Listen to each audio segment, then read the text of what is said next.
అదే RTV app వార్తల్ని క్షణాల్లో చదివే అవకాశం ఉంటుంది. ఒక న్యూస్ పేపర్, ఒక టెలివిజన్ ఛానల్ మీ చేతుల్లో ఎప్పుడు ఉంటాయి. ఈరోజు ఉదయం 4:30 గంటలకు నంద్యాల జిల్లా excise superintendent, professional excise superintendent S Ravikumar గారి ఆదేశాల మేరకు మరియు అసిస్టెంట్ ఎక్సైజ్ సూపరింటెండెంట్ వి రాముడు సార్ ఆధ్వర్యంలో నంద్యాల జిల్లా డిటిఎఫ్ టీము మరియు బనగానపల్లె స్టేషన్ టీము, అంటే ఎస్ఐ గారి ఆధ్వర్యంలో, బనగానపల్లె ఎస్ఐ గారు కమలాకర్ గారి ఆధ్వర్యంలో వారి సిబ్బంది ఇద్దరితో కలిసి 5:05 కల్లా మేము కంబగిరి స్వామికి మార్గంలో, మరికుంట తాండా నుంచి కంబగిరి స్వామి మార్గంలో ఇస్సానాయక్ తాండా క్రాస్ దగ్గర రూట్ వాచ్ కండక్ట్ చేసి, ఈ మరికుంట తాండాకు చెందిన Tulasi Nayak son of Ramlo Nayak, Mudavath Tulasi Nayak son of Ramla Nayak motorcycle, Hero Honda glamour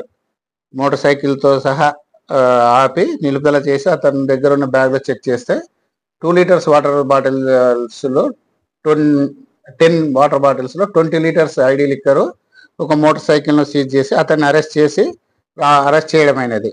తర్వాత అక్కడి నుంచి బయలుదేరి ఈఎస్ గారు, రవికుమార్ సారు మరియు అసిస్టెంట్ ఎక్సైజ్ సూపరింటెండెంట్ రాముడు సార్ గారి ఆధ్వర్యంలో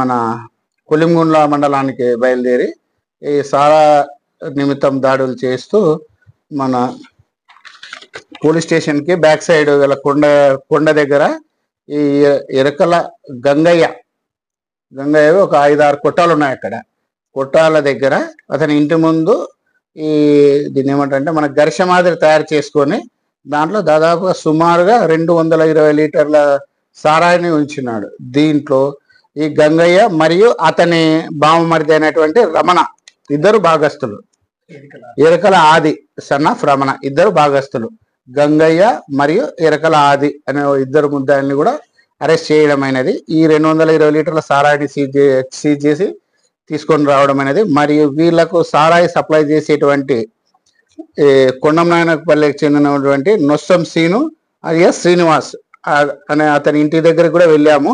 అతను ఇంటి దగ్గర లేనందువలన అతను బట్టిని కొండంనాయనపల్లికి చెరువు దగ్గర, కొండంనాయనపల్లికు ఉత్తరం సైడ్ గల చెరువు దగ్గర ఒక 750 లీటర్ల బెల్లం బుట్టను కూడా ధ్వంసం చేసి ఈ కేసు నందు వీళ్ళ ముగ్గురిని ఇన్వాల్వ్ చేస్తూ కేసు రాయడం అయినది.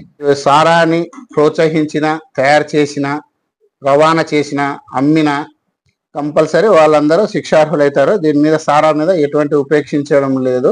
గవర్నమెంట్ గవర్నమెంట్ సూచనల మేరకు ఈఎస్ గారి ఆదేశాలతో సారాని సమూలంగా నిర్మూలించడానికి మేము కృషి చేస్తాము. దానికి మీరు తమ మీడియా మిత్రులు కూడా సహకరించాలి.